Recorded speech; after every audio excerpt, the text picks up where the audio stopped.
태극에다가 그 작용하는 바를 이제 이해한다면은, 그러면 이 태극이 이 수신지도에서 어떻게 우리가 이걸 취할 수 있느냐? 대개는 태극을 우주의 본체요 만물의 시초로서 이해하고 있지만 마음의 본원으로서 이해할 필요가 있다. 옛사람들은 태극을 태호로 비유하였다. 여기 태호라는 게 뭐예요, 이게? 여기 하늘 공간 요걸 태호로 이렇게 보는 거. 근데 여기에서 지금 만상이 생겨나잖아요. 이 태극을 이 태호의 개념으로 또 이해했다는 얘기예요, 옛날에는. 태호의 개념. 하늘은 텅 빈 공간, 즉 허공이라 하지만 이 속에서 만유가 생겨나는 바 역시 사람도 마음을 공허하게 해서 한 물건도 마음속에 담아두지 않는 뜻으로 태허라 말한 것이다. 자, 마음속에 한 물건도 담아두지 않는다는 이 표현, 쉬운 게 아니에요. 말은 쉽지만은 쉬운 게 아니에요. 그러니까 이게 참 그래요. 이게 여러분들도 앞으로 뭐 참 주무시기 전에 한번 이렇게 정조화도 한번 해보시고 자꾸 그런 습관도 들이셔야 되는데, 그럴 때는 우선 먼저 마음을 편안히 하고, 낮에 남편하고 싸웠다 하더라도 그거 다 잊어버리고, 네? 마음을 갖다가 편안히 한 상태에서 거기서 공부가 돼야 되는 거예요. 거기서 막 근심 걱정이 찌들어 있는 상태에서는 참 어려운 겁니다. 안 돼요. 그거. 그래서 여기서 뭔가 이게 한 마음도 내지 말라는 그 얘기는 사실 관조를 말하는 거예요. 마음이 거기에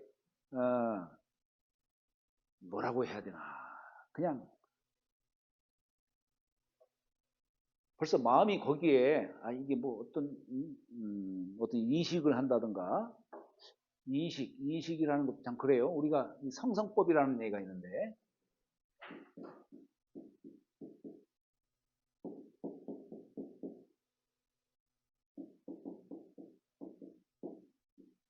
상성성법, 이 성자가 신방변의 별성자예요. 하늘에 맑은 별빛이 아주 그냥 맑고 깨끗한 모습 반짝반짝 빛나는, 생각은 일어나지 않되 이 마음만은 깨어 있어야 되는 거예요. 네? 내가 딱 앉아 있는데 어느덧 새벽이네. 이건 잔 거예요. 이건 잔 것이지 이건 깨어 있는 게 아니야. 이거.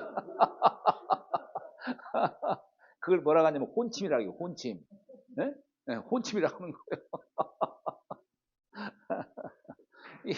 정신은 깨어 있어야 되는 거예요. 깨어 있어야. 이제 그러려면은 몸이 피곤한 상태에서는 어려워요. 그러니까. 네. 이렇게 막 강의하고 뭐 이렇게 열심히 일하고 하는 사람 좋지만은, 공부하는 자리는 심신이 쾌적하고 이렇게 뭔가 쾌락한 그 상태에서 이 상태에서 공부가 되는 것이지, 몸이 피곤한 상태에서는 안 되는 겁니다. 견뎌낼 제가 없어요. 못해요. 자, 천심일원이라 해야 할까? 하늘과 내 마음이 그냥 하나가 되는 거예요. 이걸 천심일원이라는 표현을 쓰는 거예요. 하늘과 내 마음이 같아지는 그 자리는 내가 이 사욕으로 깃든 이 마음을 지운 무심, 이 경지가 되다 보면은 나라는 몸조차도 내가 없어지는 듯한 그 느낌이 들어가요. 무아지경, 이게 바로 무아지경. 그런 경지 속에서 진기가 가득 채워지고 신명이 깃들게 된다. 태극의 정리는 이 속에서 취해진다. 이게 비유를 하자면은 하늘의 태양볕, 햇볕이 뭐 만상 모두를 갖다가 가리지 않고 그대로 비추잖아요.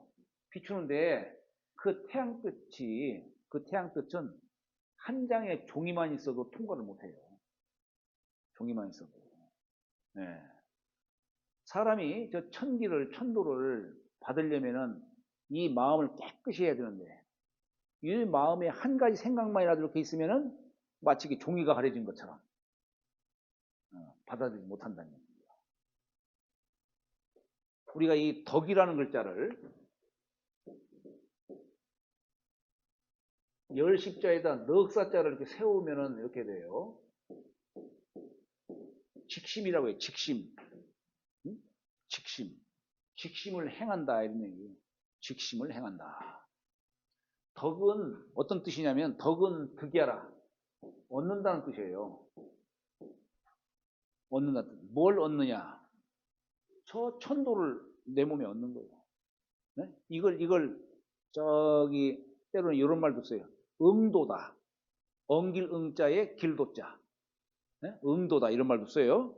우리 저 뭐 가끔 사찰들 같은 데 보면 응도당 뭐 이렇게 쓰잖아요. 어? 저 천도를 내 몸에 엉기도록 서리도록 하려면 어떻게 되냐면 무사무위해야 돼요. 이게 생각이 없이 마음을 깨끗이 비운 자리에 그때에 갖춰지는 그 마음이 여기 직심이에요. 거기서 내는 마음이 직심이에요. 여기 저 다산 선생은 이 직심을 어떻게 설명하냐면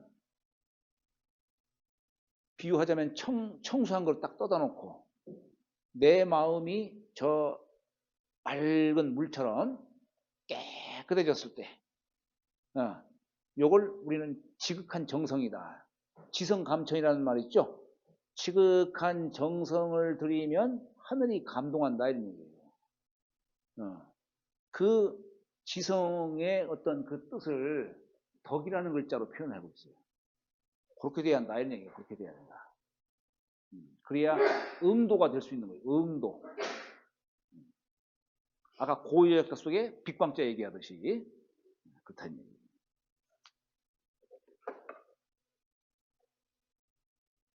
그러니까 이게 무아의 경지 속에서 진기가 가득 채워진다는 얘기가 바로 그런 거예요. 진기가.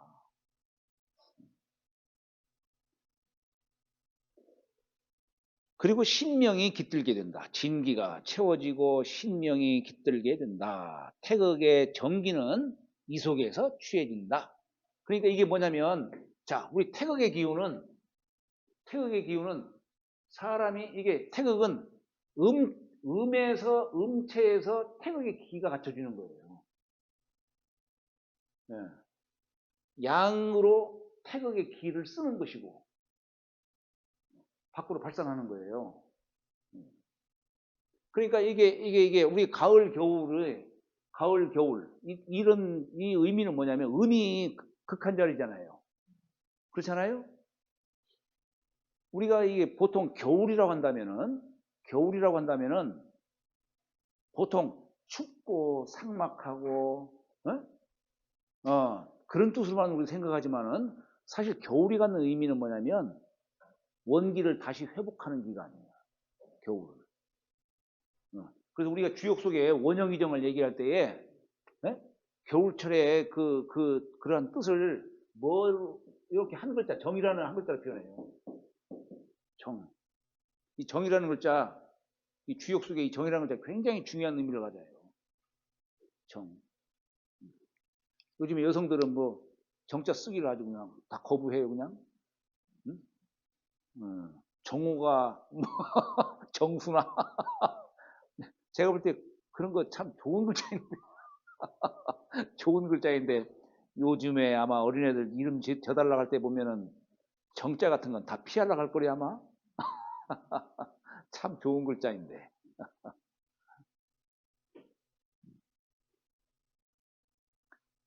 이 정이라고 하는 글자가 바로 그런 개념이에요. 무사무위한 자리. 그런 자리예요.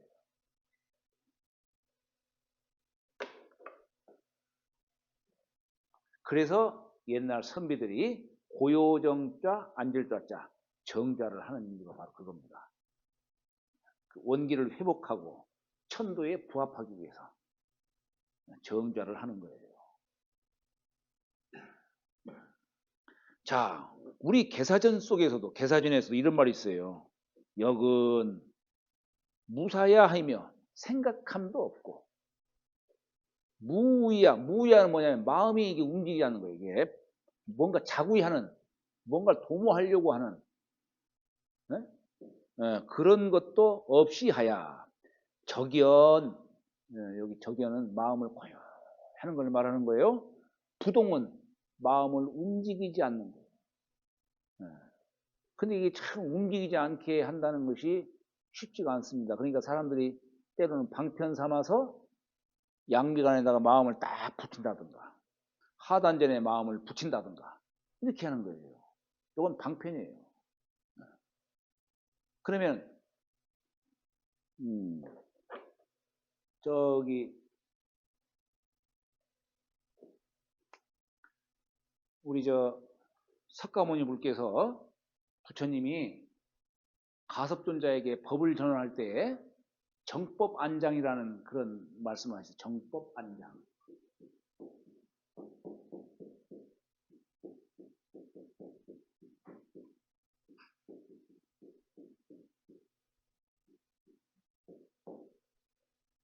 정법안장. 바른 법 눈 속에 감춰져 있다. 이 얘기예요. 그래서 대개 공부할 때는 요 눈을 반개를 하라고 하지요. 닫아도 돼요. 그러나 이제 너무 닫게 되면은 금방 잠이 오기 때문에 이제 반개하라고 하는 것인데, 근데 요 눈동자를 어디로 향하냐면 요 코끝을 향하라고 요 하단전을 응시하라고 하는 거예요. 왜 그러냐면은 이 눈이 가는 곳에 마음이 함께 하는 거예요. 사람 몸에는 모두가 다 음체인데 요 눈만큼은 양체예요. 요 눈만큼. 그러니까 이게 눈 따라서 신이 거기에 함께 하는 거예요. 눈 따라서. 그래서 내가 눈을 갖다가 여기다 고정시키면은 신기가 일로 모여요. 내가 여기다가 눈을 고정시키면은 여기로 모여요. 이 눈 따라서 마음이 가고 마음 따라 기운이 가는 겁니다. 바로 그 이치를 부처님이 가섭존자에게 전해줬다 이런 얘기예요.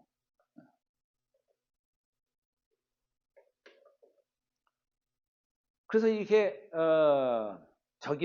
적연부동이라가 한 생각 내지 않고 가만히 있다가 감히 수통 천하지고라. 여기서 문득 한 생각을 탁 떠올리는 거예요. 이게 감이에요. 느낄 감자. 가만히 있다가 한 생각을 탁 떠올리는 거예요. 그러니까 경계 없이 확 열린다 이 얘기예요. 벽 밖을 볼 수 있고 가만히 앉아있다가 갑자기 집사람 생각이 딱 나면 아이고 집사람이 지금 어디에서 뭔 일 하고 있네. 예전에 저기 뭐야 율곡 선생이 제자들을 가르치다가 갑자기 막 웃더라는 거예요. 제자들이 선생님 왜 웃으세요? 했더니 아이 지금 구봉이 지금 나를 만나러 오다가 내가에 빠져가지고 지금 온몸이 다 젖었어. 그래서 웃더라는 얘기예요. 한참 뒤에 구봉생이 딱 오더니 투덜투덜 되는 거예요. 그러면서 하는 얘기가 자네는 내가 물 빠진 게 뭐 보기 좋다고 이렇게 웃고 야다니냐 그러더라 이런 얘기예요. 그러니까 이게 경계 없이 아는 자리예요. 경계 없이 아는 자리.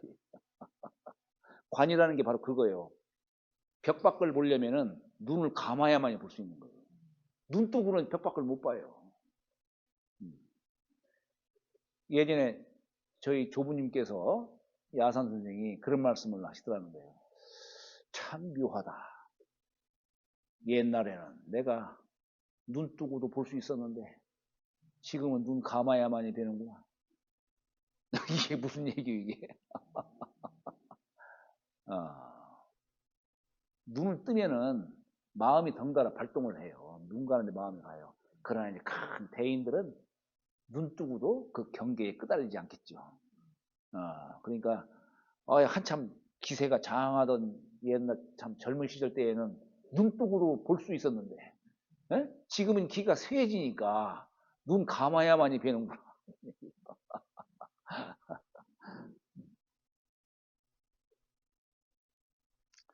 그러니 이 역시 무심 속에서 태극의 정기가 갖춰지는 뜻으로 해석할 수 있다. 자, 여기 이제 시우태극과 진종태극이라고 하는 것을 제가 여기다가 좀 더 집어넣었어요. 요 구절은 제가 이 성명규지라고 하는 그 책에서 제가 이걸 좀 인용을 한 겁니다. 이 태극의 종류를 거기 성명규지에서는 이게 말하자면은 수련을 통해서 금단을 이루고자 하는 분들이 참 성경으로 삼는 그 책이 성명규지라는 책이에요. 이 책이 누구로부터 전해졌냐면은 아까 저 노자를 맞이했던 그 윤희, 예, 그분으로부터 해서 전해진 책이라고 하는 거예요. 이 책이. 거기에서는 태극을 시후태극과 진종태극으로 두 가지로 나눠요. 두 가지로. 자, 우리가 태극이 예를 들어서 우리 시간적으로 말하면 이 하루 중에 태극 기운이 언제 맺힐까? 라고 하는 것과 네? 또 태극이 기운이 언제 갖춰질까? 시간적으로는 이걸 시후태극이라고 하는 것이고 사람이 수련을 통해서 금단을 이루는 것, 이걸 진종태극이라는 우리 진종자라는 말이 거기서 나와요. 진종자라는 말. 자, 도가에서는 태극을 시후태극과 진종태극 두 가지로 나누어 설명하고 있다. 시후는 시간 개념으로 말하는 것이고 진종은 종자, 즉 열매로 말하는 것이다. 성명 쌍규가 아니라 성명규지인데 잘못 썼어요. 네? 성명규지 여기 요 쌍토규자에서 뜻지자 쓴 거예요. 이렇게 뜻지자. 여기에서 윤진인이 말하기 여기서 말하는 윤진인 노자로부터 이렇게 도를 전해받은 윤진인이 말하기를 태극에 한 이치가 있다. 운행으로 말한즉 시후라 하니 천지를 웅장하게 해도 실자가 무슨 식자예요? 숨쉴 식자예요. 내 한 숨 들이쉬고 내쉬는 여기에 지나지 않고 음결로서 말한즉 진종이라 하니 종자로서 말하는 거예요. 열매. 그러니 비록 한 톨의 기장이라도 천지를 감쌀 수 있다. 우리 그런 말 있잖아요. 숨이 입 겨자라. 숨이 입 겨자라. 수미산이 한 톨의 겨자씨 안으로 들어갈 수 있다는 얘기예요. 그 얘기는 뭐냐면 이 마음 속에 우주를 담을 수 있다 이런 얘기예요. 그게 그런 뜻이에요.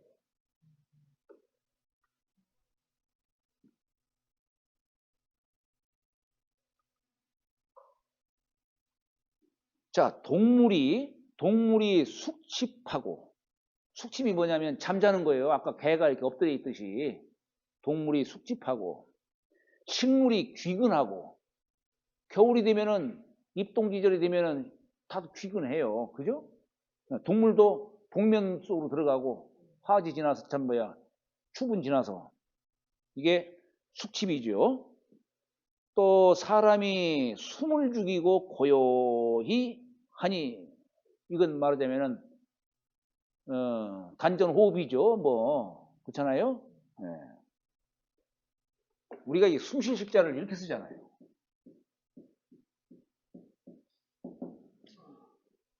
네. 이게 숨쉴 식자예요. 호비자에다가 마음식자 붙인 거예요. 호비자에 마음식자. 우리 숨 쉬는 건 코로 숨 쉬잖아요. 여기에 마음이 함께 해야 돼요. 숨 쉬는 것이 천천히 들이쉬고 내쉬는 걸 조식이라는 말 써요.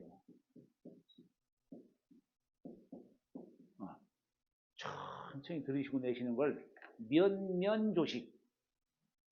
실면자, 실타래 하나가 들락날락 하듯이 황소 숨 쉬듯이 하면 안 되고 씩씩대면 안 되고 천천히 들이쉬고 천천히 내쉬고 이걸 면면조식이다 이런 말을 써요. 공부의 가장 기초예요 이게 면면조식이.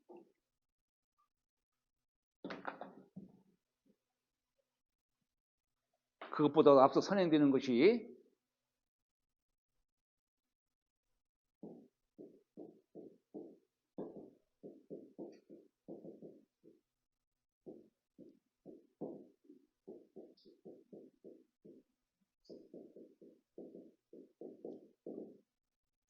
수시반청.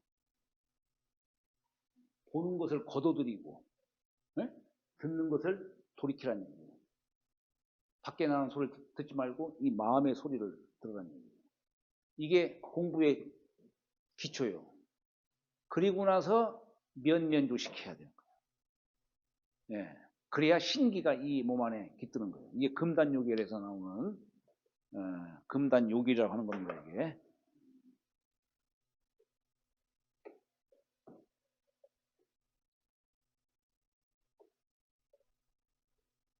자, 그러니까 이러니 이것이 바로 시우태극이면 우리가 이 동물도 서로 사귀어서 새끼를 잉태하고 나무도 열매를 맺고 남녀도 사귀어서 또 포태를 하고 요것이 뭐냐 이게 진종태극이에요. 이 원리가 진종태극이에요.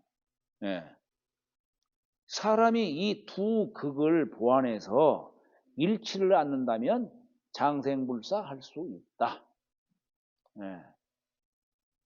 사람이 나이 먹었다고 해서 아이고 이제는 나는 뭐 하고 싶어도 못하네 이렇게 생각하지 마시고 할 수만 있다면은 고목도 회춘한다 이런 얘기예요.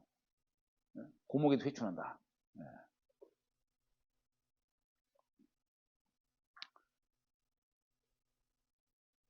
자, 이게 또 말하기를 뭐 12만 9,600년 이 소강조 선생이 이 하늘에서 이게 하늘이 한 바퀴 도는 것 갖다가 12만 9,600년을 잡는데 뭐 이 원리도 마찬가지고 그 다음 구절에 볼까요? 동물의 태극은 잠자고 엎드려 있는 데 있고 요건 시우태극이에요. 새끼를 베는 데 있으며 요건 진종태극이에요. 식물의 태극은 귀근하고 요건 시우태극이에요. 때에 맞게 결실을 맺는 것은 진종태극이에요. 네. 사람의 태극은 몸과 마음을 편안히 하고도 고요히 하는데 우리가 이제 밤이 되면은 그렇게 고요해져. 요건 시우태극이고 남녀가 사귀어서 아이를 잉태하는 데 있다. 요건 진종태극이에요. 종자. 그런데 꼭 남녀가 사귀지 않고서도 고요히 정자를 통해서 이 기운을 갖다가 계속 돌려요. 해와 달이 운행함으로써 하루가 생기고 1년이 이루어지듯이 계속 이 기운을 갖다가 동맥, 인맥으로 계속 돌리고 하면은 금단이 맺어진다는 얘기예요. 여기 진종, 여기서 이제 진종자가 생기라는 거예요. 네, 금단이 이루어지는 거예요. 그래서 선천의 진일지기요 생명의 근원처로서 태극을 도가에서는 금단이라고 말하는 것이고 불가에서는 원각이라 말하고 있다. 원각. 둥글 원자에 깨실각자. 예. 그러니까 그 단초가 뭐냐면 무사무위하는 자리예요. 무사무위. 생각함도 없는 자리. 구분하지 않는 자리. 공부는 이렇게 구분하지 않는. 이게 결국에 우리 여기 중용 배우신다고 했는데 결국 이게 뭐냐면은 중용 첫 글에 흐인노애락지 미발 이 자리예요. 미발. 흐인노애락이 미발하는 거야. 네, 그게 중요. 그 중에 의해서 훤히 아는 거예요. 네, 중요의 의미가 그런 뜻이에요.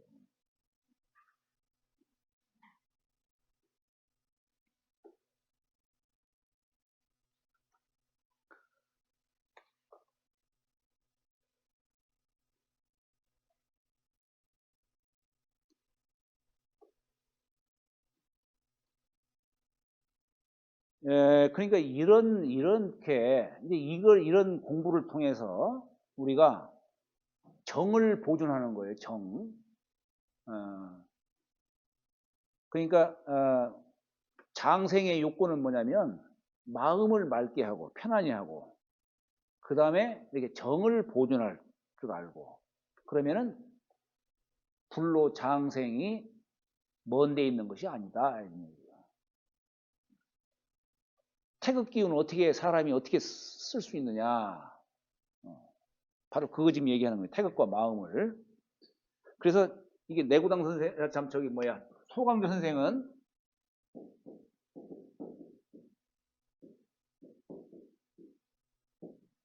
심의 태극이다. 마음이 태극이 된다. 이렇게 얘기했어요. 태극의 이치를 마음자리로 이렇게 설명하신 분이 소강조 선생이에요.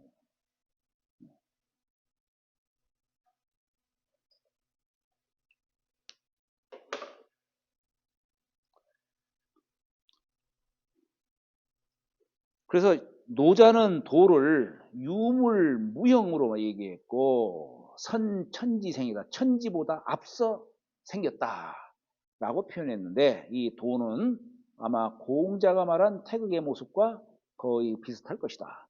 만유를 생겨나게 하고 이루게 하는 그 어떤 힘, 보이지 않는 힘, 원동력, 한대의 학자들은 혼돈 속에서 천지가 창조되고 완성되는 그 원리라고 했고, 그런데 이게 한대의 한나라, 이 한대는 한나라 말하는 거예요.